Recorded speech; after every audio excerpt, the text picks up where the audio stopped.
So this is where you take your top off and I take my top off, and then we get it on. Okay, Let's do it.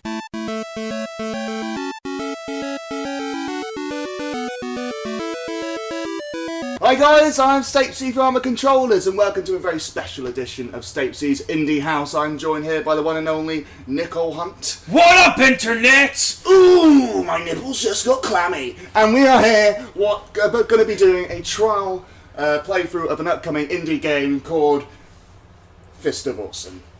I was looking, I know the name, I was looking just to remember, what's this game called again? Fist of AwC. I think your dramatic pause is what you were doing I there. think I was waiting for a few drum beats in there just to add a bit of suspense while I chafed my thighs. So to get started, why don't you tell us a little bit about how you decided to start developing this game?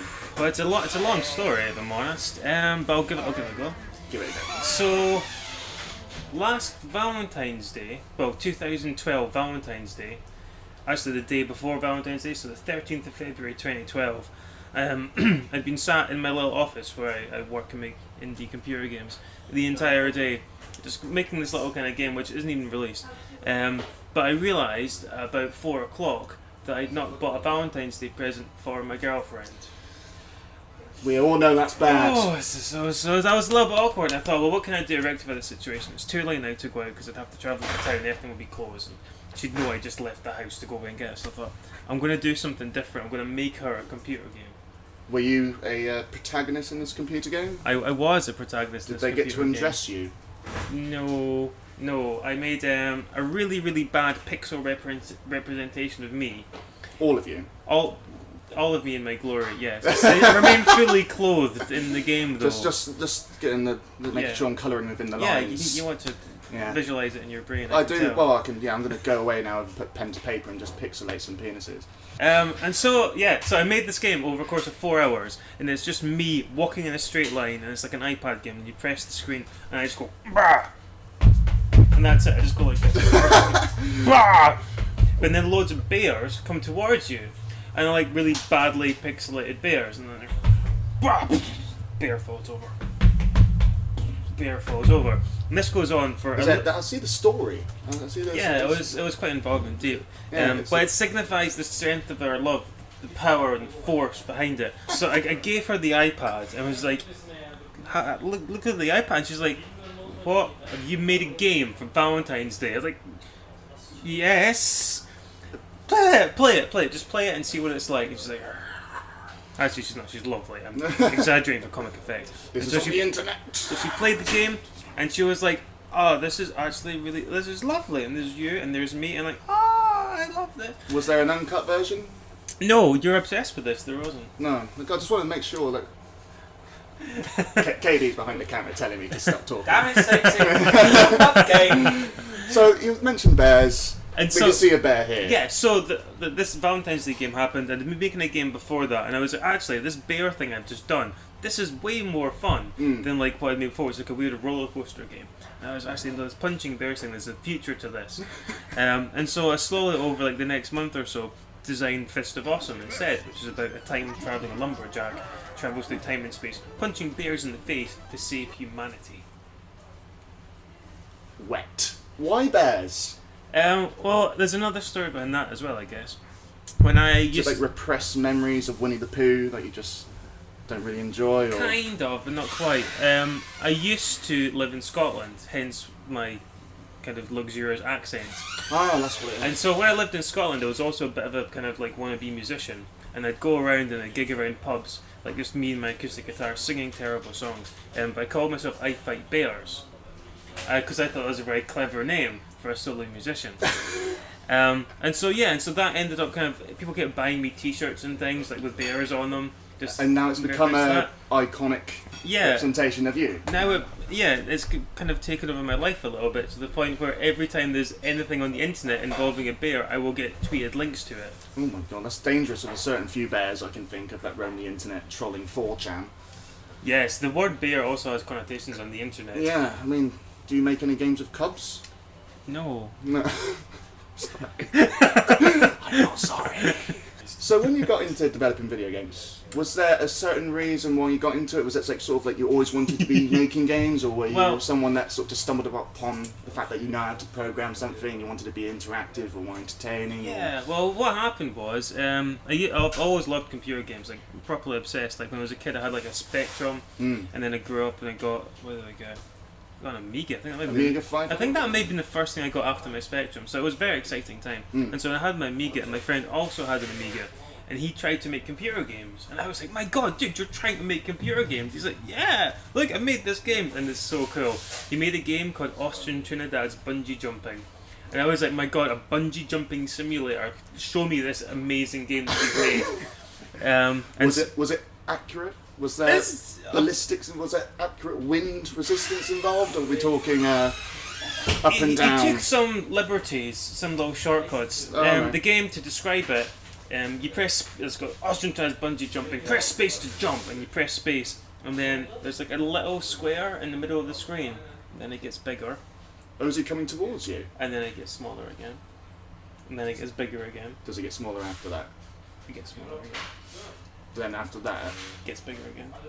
And then?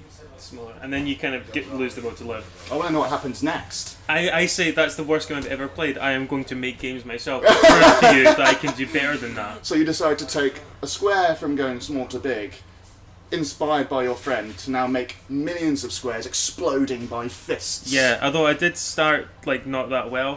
One of the first games I made for my Amiga was called Fat Alley. And Fat Alley was... Essex has Fat Alleys, just so you know. Cool, so yeah, so not that. He was a street sweeper, Fat Alley, and for whatever reason, he had to destroy Jimmy Savile. Because Jimmy Savile, actually, in my game... Oh, this is so good, because this, honestly, it's like I can see into the future. Jimmy Savile had been abducting children and hiding them away in this secret fortress. And so you, as the street sweeper Fat Alley, had to run around shooting, this makes no sense, the Bash Street kids who had been brainwashed by Jimmy Savile and were here as like a little private henchman army. And so I made this game, and I was quite proud of myself. And so I released it on the internet at the time, which was called Aminate, like a little kind of collection of Amiga games. I was so proud of myself. I was like 14 or 15 years old. I was so proud of myself. And that was it. It kind of disappeared off into the ether, and I thought, well, someone out there will have enjoyed that. Have you? Do you want to know what happened? This is so good. 2 years ago, I was like, oh, I remember that game I made, like when I was like 15 years old. I put that on the internet. I wonder if it's still there. And so I started searching the internet, Fally. I was like, oh my god, there's like an Amiga magazine in Germany that's reviewed it. There's like, because like someone scanned in the page, and just the bottom right corner is like Fat Alley, and it's like loads of German, which obviously I don't speak. And I was like, oh my god, this is the best thing ever. But at the time, my housemate could speak German. And I was like, Manuel, come here, I need you right now. Right now, you must read this to me. Manuel, yeah. He was like, I think he was French, but he could speak German fluently because he was a very talented man. So that's not an efficient German name. And so like he was like please read this, and he was looking at it. He was like, I don't think I should read this. I don't think you'd want to hear what this says. Just give us a few. Well, eventually, I nudged him enough, and he agreed. And one of the opening lines was, "We have said in previous issues of Amiga Future magazine that you did not believe that some games could be as bad as we describe. Well, this is the proof. This game, Fat Alley, is the worst game that Daylight has touched." One of my favourite quotes actually from that is, this game, if they had review scores, if this game could have if this game could have a review score in a magazine, it would deserve 2%, if only for the comedy value.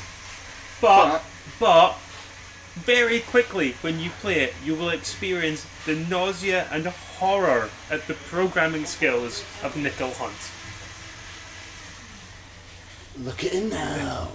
So, like, I started pretty low when it comes to like making computer games. It's like you can predict the future. Yeah, like so that's not. No one picks games, up on that. They just say your game is really terrible. Not that you're predicting the future. Maybe in 15 years, Tim Burr will have to save the world.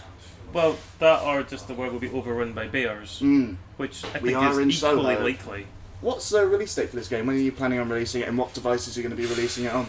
Well, I've changed the release date about a million times now, so I'm not the most reliable of sources for this information. Exclusive, unreliable source, people. So my aim now is I'm going to finish the game in August, and then take a little bit of time preparing it and launch it in September on iOS, Android, and Ouya. Ouya. Ouya! Those of you who don't know what Ouya is, it's the where the hell have you been?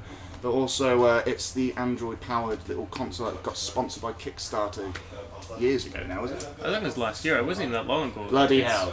It's amazing how long ago it seems. But yes, I'm going to do that, and then I would spend a little bit more time adding like new features and levels and stuff, and then I'll release it on PC and Mac, and hopefully every other platform in like under the sun that will let me put things on their machines. Excellent. That's good. We're looking forward to that being released. I mean, I at am. some point. I know you are. Are you going to be selling this at a retail price? Do you know anything? Oh yeah, it's going to be like $60. $60. All 60 of them. Maybe not $60. Maybe it's somewhere nearer $3. So, a few things aside about the game. What's the actual narrative of the game? What's the story? How did you actually get the idea to develop this? It literally came to me in the shower. I was in the shower and a eureka moment, was it then? Just like a little bit. I was post shower, so I was still wet, and I was about to just walk out of the shower, and I was like, boom. Had you flossed? No, I was still soaking. Oh, right, so you were soaking, but you weren't dry. No, and so, but I was just walking out of the shower cubicle. It's important. I don't know why I'm just going into so much detail, but boom, the entire like kind of like backstory of the game just came to me. I was like, whoa, and then I ran away and like told my fiance like, this is the game I'm going to make, and she just looked at me like I was an idiot. I was like, no, really, I'm going to do this. It's like, okay.